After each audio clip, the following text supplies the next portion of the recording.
कर लेते। अजय वर्मा जी, उत्तर भारत में इस जिस तरह से आप बात करें ना, इसको थेथरई कहते हैं, यानी कि मुद्दा कुछ है, आप भटका कहीं और रहे हैं। मुद्दा जिसका है उस पर तो आपके पास बचाव शायद नजर नहीं आ रहा।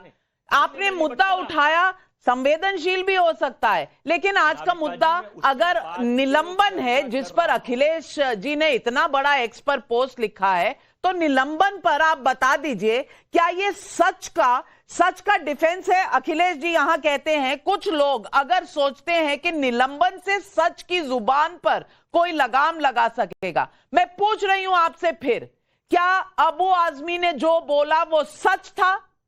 क्या इस सच को बचाना चाहिए? क्या इंडिया अलायंस के घटक दल होने के नाते आप इस सच को बचा रहे हैं?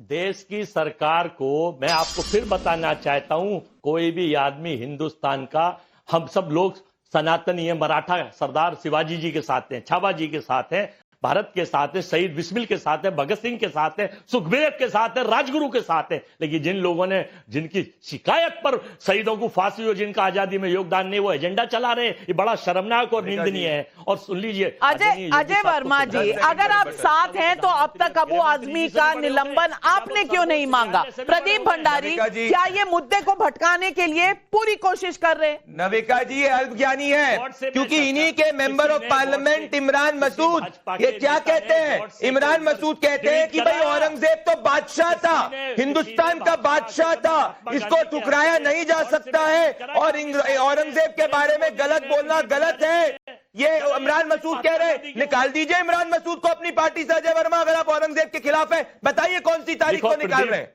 जो बोटी बोटी वाला इमरान मसूद औरंगजेब को बैक कर रहे हैं, कब निकाल रहे अपनी पार्टी से? अगर आपकी नीति साफ है तो लिखिए आपकी गॉडसे ने एक निधरी, बाकी सब छोड़ो, अभी औरंगजेब की इतनी बड़ी बात कर रहे हो ना, क्रूर शासक औरंगजेब के पक्ष में कांग्रेस पार्टी खड़ी हुई है, कब निकाल रहे हो आप? करा योगी जी ने, अरे आप कब निकाल रहे हो? 52 साल लग गए, कब निकाल रहे हो? टाइम्स नाउ हिंदी पे ये देखिए, मार्च 4 को अजय जी कब निकाल रहे हो आप?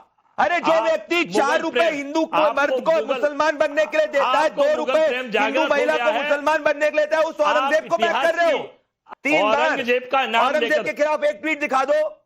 अजय वर्मा, मैं आपके लिए शो पे ताली बजाऊंगा। जिन्ना जी की मजार पर आडवाणी साहब गए थे, जिन्ना जी की, अरे मैं पंडित भंडारी जी आपसे बात कर रहा हूं, जिन्ना की मजार पर आडवाणी साहब गए थे, दिन बुलाए बुरियानी खाने मोदी जी पाकिस्तान गए थे। के खिलाफ एक ट्वीट दिखा दो। एक ट्वीट आप दिखाइए।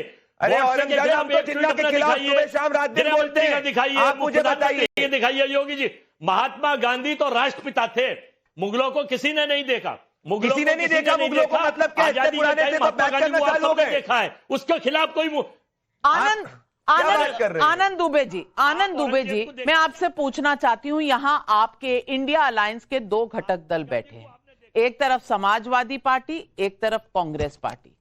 औरंगजेब के खिलाफ एक शब्द इनके मुंह से नहीं निकल पा रहा। इमरान मसूद का कहा आपको प्रदीप भंडारी ने सुना दिया, और अखिलेश जी कह रहे हैं ये सच कोई दबा नहीं सकता। अब अबू आजमी सच बोल रहे हैं या नहीं, इसकी व्याख्या आप अपने ही दोस्तों को जरा समझा दीजिए। हम समझाने की कोशिश कर रहे हैं, वो समझ नहीं रहे, शायद आपकी बात समझ जाए। दोस्त है ना आप, साथी हैं। नाविका जी नमस्ते।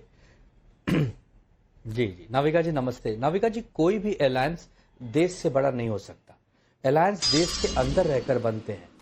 तो हम यही कहेंगे कि हमारा जो देश है, हमारी जो अस्मिता है, हमारा जो सम्मान है, वो सबसे ऊपर होना चाहिए। और ये जो औरंगिया था, ये कभी हमारे देश का सम्मान नहीं किया।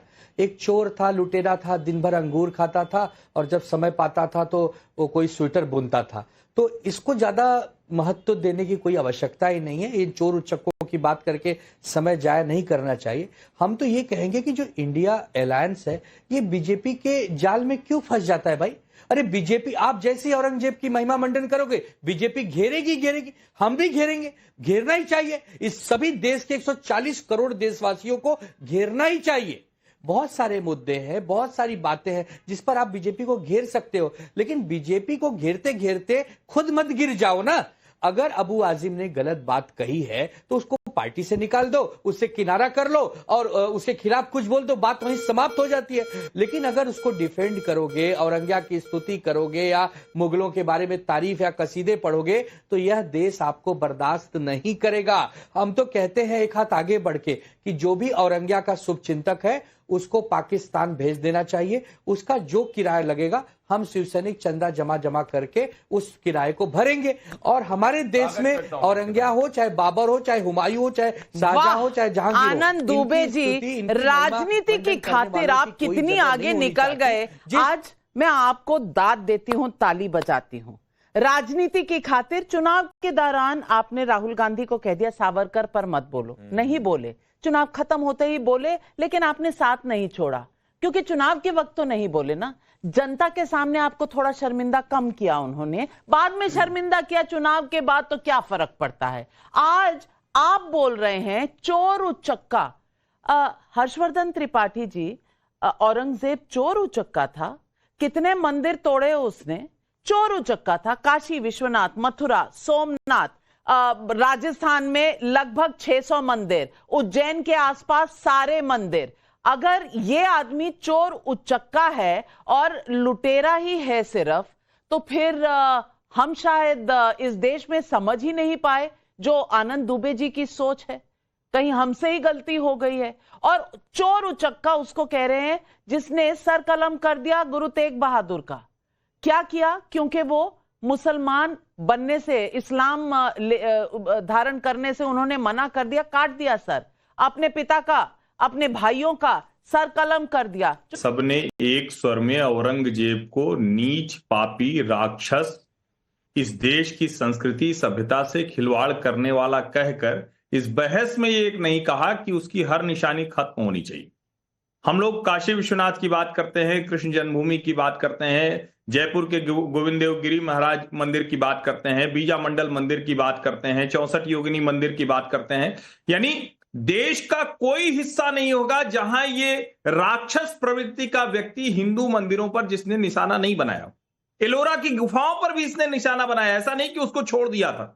यानी हम जहां जहां जाते हैं, हमारी अपनी संस्कृति सभ्यता से जुड़ी हुई जगह हैं, उन हर जगह पर मुगल आक्रांताओं ने जो जो हमले किए, उसमें ये जो मुगल शासक था औरंगजेब, वो सबसे क्रूर था। एक कहानी बताई जाती है और उसको कुछ इतिहासकारों के जरिए, कुछ फ्रॉड सेकुलर इतिहासकारों के जरिए बताया जाता है कि वो तो बड़ा सेकुलर था, वो तो सब प्रोटेक्शन कर रहा था। लेकिन ये जहां जहां हिंदू मंदिर दिखे वहां तलवार लेकर चढ़ जाता था। और आज की तारीख में दुर्भाग्य की बात यह है कि उसका मकबरा वो भारत सरकार हो, महाराष्ट्र सरकार हो, क्यों बर्दाश्त कर रही है? इसका सवाल पूछो तो आप कम्युनल हो जाते हैं। अबू आसिम आजमी के कहने के बाद अखिलेश यादव जो पोस्ट करते हैं और उसे कहते हैं कि वो तो एकदम ऐसे शानदार लोग हैं कि डरने वाले नहीं हैं, एकदम खुलकर लड़ने वाले लोग हैं। किसके लिए लड़ रहे थे भाई? औरंगजेब के सिपाही हैं क्या अबू आसिम आजमी? और क्या औरंगजेब के सिपाहियों को समाजवादी पार्टी के राष्ट्रीय अध्यक्ष वो बढ़ा रहे हैं कि चलो ठीक है, तुम हमारे सैनिक हो, उनके सैनिक हो, चलो साथ में चलते हैं? कहां जाकर जुड़ रहा है ये रिश्ता? और मुझे तो बड़ा भयावह भी लगता है, चिंता की बात भी लगती है कि औरंगजेब 16वीं शताब्दी का वो राक्षस, वो आज भी कितने लोगों के दिलो दिमाग में बैठा हुआ है। मैं फिर से अपील कर रहा हूं, इस डिबेट में जितने लोग हैं वो ये कह के जाएं, और आप ध्यान से देखिए नविका जी, औरंगजेब और बाबर ये दो ऐसे पापी हैं, ये दो ऐसे राक्षस हैं जिन्होंने इस देश में हिंदुओं और मुस्लिमों के बीच खाई बढ़ाने का सबसे गंदा काम किया है। इनको कैसे स्वीकार किया जा सकता है? आनंद दुबे जी, आज आप कहेंगे कि औरंगजेब का जो मकबरा है उसे हटा देना चाहिए महाराष्ट्र से, कहेंगे हाँ या ना?